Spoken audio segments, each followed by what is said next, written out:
Welcome. Today we are going to discuss about a new chapter and I am your English faculty Akshaya Ajish and our new chapter name is London. London written by William Blake. William Blake എഴുതിയിട്ടുള്ള London എന്ന് പറയുന്ന ഒരു പോമാണ് നമ്മളിന്ന് പഠിക്കാൻ പോകുന്നത്. William Blake എഴുതിയിട്ടുള്ള London എന്ന് പറയുന്ന ഒരു പോമാണ് നമ്മളിന്ന് പഠിക്കാൻ പോകുന്നത്. അപ്പോൾ നമ്മുടെ ഒരു ഇംഗ്ലീഷ് ലിറ്ററേച്ചറിൽ ലണ്ടൻ എന്ന് പറയുമ്പോൾ ഇംഗ്ലീഷ് ലിറ്ററേച്ചറിൻ്റെ എന്താ പറയുക ഒരു സുവർണ നഗരമാണ്, അല്ലെങ്കിൽ ലണ്ടൻ എന്ന് പറയുമ്പോൾ നമുക്ക് അങ്ങനെയൊക്കെ ഒരുപാട് കാഴ്ചപ്പാടുകളുണ്ട് അല്ലേ. നമ്മൾ ഇംഗ്ലീഷ് പഠിക്കുന്ന കുട്ടികൾക്ക് ലണ്ടൻ എന്ന് പറയുന്ന ഈ ഒരു നഗരം എന്താണ്, ഒരുപാട് റൈറ്റേഴ്സിൻ്റെ ഫേമസ് ആയിട്ടുള്ള വർക്കുകളിലൊക്കെ ഈ ലണ്ടൻ എന്ന് പറയുന്ന നഗരത്തെ കുറിച്ചിട്ട് വല്ലാതെ ഡിസ്കസ് ചെയ്തിട്ടുണ്ട് അല്ലേ.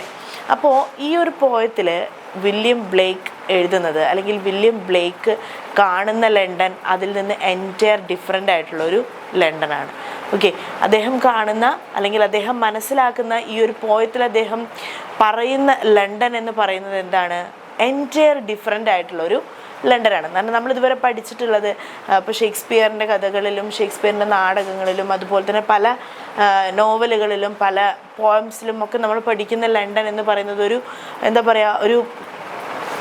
പറയുക വളരെ പ്രോസ്പെറസ് ആയിട്ടുള്ള അല്ലെങ്കിൽ വളരെ ലക്ഷറി ആയിട്ടുള്ള ഒരു സിറ്റി ആയിട്ടാണ് നമ്മൾ പറയുന്നത്. പക്ഷേ ഈ ഒരു ലണ്ടൻ എന്ന് പറയുന്ന പോയത്തിൽ വില്യം ബ്ലേക്ക് പറയുന്നത് ഒരു എൻറ്റയർ ഡിഫറെൻ്റ് ആയിട്ടുള്ളൊരു ടോപ്പിക്കാണ്. അപ്പോൾ ഈ ഒരു പോയത്തിൽ അദ്ദേഹം പറയുകയാണെന്ന്, അദ്ദേഹം ലണ്ടനിലെ സ്ട്രീറ്റിലൂടെ എങ്ങനെ നടക്കുകയാണ്, ലണ്ടനിലെ ഒരു തെരുവിലൂടെ എങ്ങനെ നടക്കുകയാണ്. അപ്പോൾ ഈ നടക്കുന്ന സമയത്ത് അദ്ദേഹം കാണുകയാണ് എന്ന് വെച്ചാൽ ഈ ഒരു പോയത്തിൻ്റെ ടോട്ടൽ സമ്മറിയാണ് പറയുന്നത്, നിങ്ങൾക്ക് പെട്ടെന്ന് മനസ്സിലാക്കി എടുക്കാൻ വേണ്ടിയിട്ടാണ് പറയണത് കേട്ടോ. ഒരു കുഞ്ഞു സിമ്പിൾ പോയാണ്.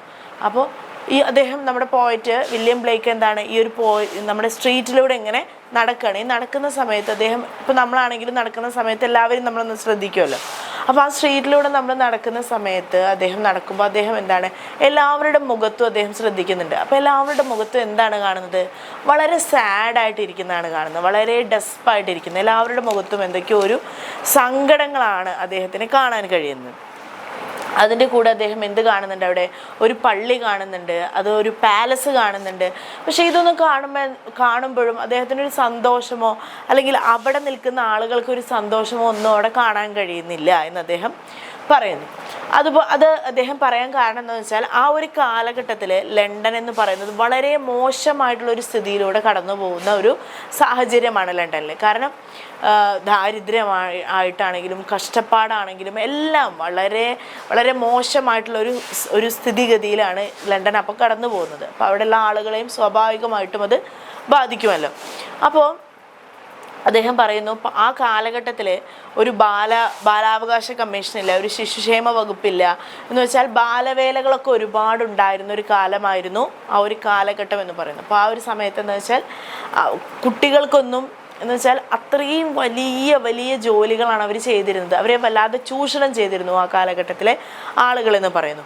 സാധാരണയായിട്ട് അദ്ദേഹം അതിനൊരു എക്സാമ്പിൾ നമ്മുടെ പോയത്തിൽ പറയുന്നത് എന്താണെന്ന് വെച്ചാൽ ഈ ചിമ്മിനി സ്വീപ്പേഴ്സ് ഉണ്ടല്ലോ, എന്ന് വെച്ചാൽ ചിമ്മിനി കൂടുകളൊക്കെ വൃത്തിയാക്കുന്നതൊക്കെ ഈ കുട്ടികളെ കൊണ്ടാണ് അവർ ചെയ്യിച്ചിരുന്നത് എന്ന് പറയുന്നത്. വളരെ ദുഃഖകരമായിട്ടാണ് അദ്ദേഹം പറയുന്നത്. കാരണം അത്രയും ബുദ്ധിമുട്ടുള്ള ഒരു ജോലിയാണത്. കാരണം ഈ കുട്ടികളെ കൊണ്ട് ചെയ്യിക്കുന്നതെന്ന് വെച്ചാൽ ഈ ചിമ്മിനി കുഴലിലൂടെയൊക്കെ ഇറങ്ങിപ്പോകാനൊക്കെ കുട്ടികൾക്കാണ് കഴിയുക. കാരണം അവർ അത്രയും സ്കെൽറ്റായിട്ടുള്ള കുട്ടികളായിരിക്കും, അവർക്കാണ് കഴിയുക. അപ്പോൾ അതുകൊണ്ട് തന്നെ ഈ ചിമ്മിനി സ്വീപ്പേഴ്സ് എന്ന് പറഞ്ഞാൽ വളരെ ബുദ്ധിമുട്ടുള്ള ജോലിയാണ്. കാരണം അതിൻ്റെ ആ കരിയും പുകയും ഒക്കെ അവരുടെ ലങ്സിലേക്ക് ചെല്ലുകയും അതുവഴി ക്യാൻസർ ഉണ്ടാവാനൊക്കെ സാധ്യതയുള്ളൊരു ജോലിയാണ് ഈ ചിമ്മിനി സ്വീപ്പേഴ്സ് എന്ന് പറഞ്ഞാൽ.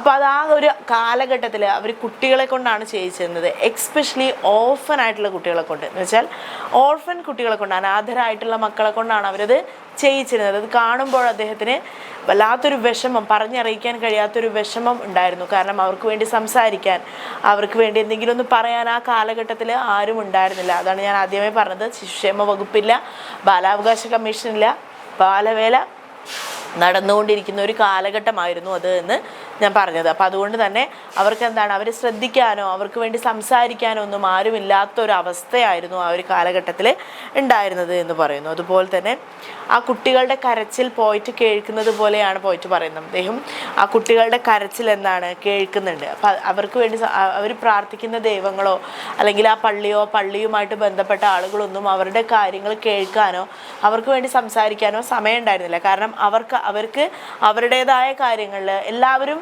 അവരവരുടേതായ കാര്യങ്ങളിൽ സെൽഫിഷ് ആയിരുന്നു എന്നാണ് നമ്മുടെ പോയിറ്റ് ഇവിടെ പറയുന്നത്. ആർക്കും മറ്റൊരാളുടെ കാര്യങ്ങൾ നോക്കാനോ അവരുടെ വിഷമങ്ങൾ കേൾക്കാനോ അവരുടെ ബുദ്ധിമുട്ടുകൾ മനസ്സിലാക്കാനോ ഒന്നുമുള്ള സമയമോ താല്പര്യമോ ഒന്നും ഉണ്ടായിരുന്നില്ല എന്ന് പറയുന്നു. പിന്നെന്താ പറയുന്നത്, അവിടെ സോൾജിയേഴ്സ് ഉണ്ടായിരുന്നു, ഒരുപാട് സോൾജിയേഴ്സ് ഉണ്ടായിരുന്നു. ആ സോൾജിയേഴ്സിനൊക്കെ എന്തായിരുന്നു, അവരവരുടെ രാജാക്കന്മാർ പറയുന്നത് കേൾക്കാനായിരുന്നു അവർക്കൊക്കെ താല്പര്യം എന്ന് പറയുന്നു. അവരവരുടെ രാജാക്കന്മാർ പറയുന്നത് കേൾക്കാനാണ് അവർക്കൊക്കെ താല്പര്യം. അല്ലാതെ മറ്റുള്ളവരുടെ എന്ന് വെച്ചാൽ ഒരു സോൾജിയേഴ്സ് എന്ന് പറയുമ്പോൾ നമ്മുടെ രാജ്യത്തിന് വേണ്ടിയിട്ടുള്ള ഒരു ആളുകളായിരുന്നില്ല, അവരുടെ രാജാക്കന്മാർക്ക് വേണ്ടിയിട്ട് കഷ്ടപ്പെടുന്ന ആളുകളായിരുന്നു അവിടുത്തെ സോൾജിയേഴ്സ് എന്ന് അദ്ദേഹം പറയുന്നു. അതുപോലെ തന്നെ അദ്ദേഹം ഈ സ്ട്രീറ്റിലൂടെ നടക്കുന്ന സമയത്ത് ഒരു പ്രോസ്റ്റിറ്റ്യൂട്ടിനെ കാണുന്നുണ്ട്. ഒരു പ്രോസ്റ്റിറ്റ്യൂട്ട് എന്ന് പറയുമ്പോൾ വളരെ ചെറുപ്പക്കാരിയായിട്ടുള്ള ഒരു പ്രോസ്റ്റിറ്റ്യൂട്ടിനെയാണ് അദ്ദേഹം കാണുന്നത്. അപ്പോൾ അത് കാണുന്ന സമയത്ത് അദ്ദേഹത്തിന് എന്താണ്, ആ ഒരു പെൺകുട്ടി അവരുടെ കയ്യിലൊരു ചെറിയൊരു കുഞ്ഞു ബേബി ഉണ്ട് അവളുടെ കയ്യിൽ. അപ്പോൾ ഈ കുട്ടിയെ കാണുന്ന സമയത്ത് അവൾ കരഞ്ഞുകൊണ്ട് പറയുകയാണ്, നീ എന്തിനാണ് ഈ ഒരു എന്താ പറയുക, ഈ ഒരു നശിച്ച അല്ലെങ്കിൽ ഈ ഒരു നന്മയില്ലാത്ത ഈ ലോകത്ത് വന്ന് നീ എന്തിനു പിറന്നു കുഞ്ഞെ എന്ന് ചോദിക്കുന്നുണ്ട്. ആ ഒരു പ്രോസ്റ്റിറ്റ്യൂട്ട് എന്ന് പറഞ്ഞാൽ വളരെ ചെറുപ്പം, 15 വയസ്സ് ആ ഒരു ടീനേജാണ് അവളുടെ. ആ ഒരു ടീനേജിലാണ് അവൾ എന്താണ് ഒരു പ്രോസ്റ്റിറ്റ്യൂട്ട് ആവുന്നത്. അല്ലെങ്കിൽ അവളെ ഇങ്ങനെ ആക്കിയത് ഒരു പക്ഷേ ആ കുഞ്ഞിനെ അവൾക്ക് സമ്മാനിച്ച ആൾ തന്നെ ആയിരിക്കാമെന്ന് നമ്മുടെ പോയിറ്റ് ഇവിടെ പറയുന്നുണ്ട്. വളരെ എന്ന് വെച്ചാൽ ആ ഒരു കാലഘട്ടത്തിലെ ലണ്ടൻ എന്ന് പറയുന്നത് എങ്ങനെയായിരുന്നു എന്നാണ് പറയുന്നത്. വളരെ കഷ്ടപ്പാടും കഷ്ടതകളും ബുദ്ധിമുട്ടും ദാരിദ്ര്യവും എന്ന് വെച്ചാൽ വേശ്യാവൃത്തിയിൽ ഏർപ്പെടുന്ന സ്ത്രീകളും ഒക്കെയുള്ള ഒരു വളരെ മോശമായിട്ടുള്ള ഒരു ലണ്ടൻ ആയിരുന്നു ആ ഒരു കാലഘട്ടത്തിൽ എന്നാണ് പറയുന്നത്. അപ്പോൾ അദ്ദേഹം ഈ ഒരു പോയത്തിൽ പറയുന്നത് എന്താണെന്ന് വെച്ചാൽ വളരെ എന്ന് വെച്ചാൽ ആ ഒരു ലണ്ടൻ്റെ ഒരു മാനസികാവസ്ഥ അല്ലെങ്കിൽ അതിലെ ആളുകളുടെ മാനസികാവസ്ഥ, ആ ഒരു ബുദ്ധിമുട്ടിലൂടെ കടന്നു പോകുമ്പോൾ ഉണ്ടാകുന്ന പ്രശ്നങ്ങളെ കുറിച്ചിട്ടൊക്കെയാണ് ലണ്ടൻ എന്ന് പറയുന്ന ഈ ഒരു പോയത്തിൽ അദ്ദേഹം പറയുന്നത്. അപ്പോൾ നമ്മളിന്ന് പഠിച്ചത് ലണ്ടൻ എന്ന് പറയുന്ന നമ്മുടെ പോയമാണ്. അത് എഴുതിയിട്ടുള്ളത് ആരാണ്? വില്യം ബ്ലേക്ക് ആണ് ലണ്ടൻ എന്ന് പറയുന്ന പോയം എഴുതിയിട്ടുള്ളത്. അദ്ദേഹത്തിൻ്റെ പോയത്തിൻ്റെ ഒരു കുഞ്ഞു സമ്മറിയാണ് ഇന്ന് മിസ് പറഞ്ഞത്. അപ്പോൾ ഇന്നത്തെ ക്ലാസ് നിങ്ങൾക്ക് മനസ്സിലായിട്ടുണ്ടാവുമെന്ന് വിചാരിക്കുന്നു, യൂസ്ഫുൾ ആയിട്ടുണ്ടാവുമെന്ന് വിചാരിക്കുന്നു. Thank you.